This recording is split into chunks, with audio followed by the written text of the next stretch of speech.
પ્રકૃતિના ખોળામાં વસેલું ડાંગ અને એમાં સાપુતારા સ્થળ, ત્યાં આદિવાસી વિસ્તારમાં એક અંધજન શાળા આવેલી છે.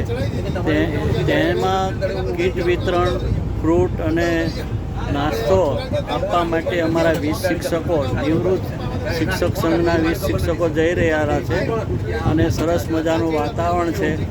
કુદરતના ખોળે ડુંગરાની હારમાળાની વચ્ચેથી બસ અમારી પસાર થઈ રહેલી છે અને શિક્ષકો બધા બહુ આનંદમાં છે.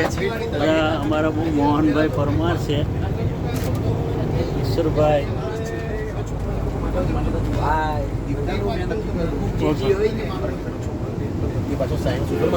ઠાકોરભાઈ, ગોમાનભાઈ, મણિભાઈ, નવીનભાઈ, રાજુભાઈ, નવીનભાઈ પણ છે. જો હાથ કરજો નવીનભાઈ.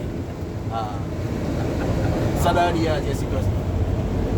દિલીપભાઈ બોરદ્રા, હા,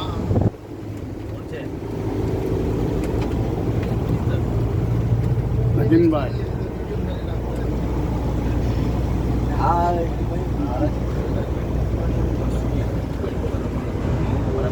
ઉતારો. હા, આગળથી આ સીન થોડો લઈ લો, મસ્ત આવે.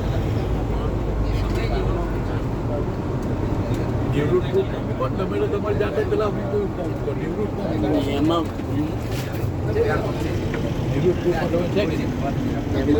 મને રાખ્યો જ નથી.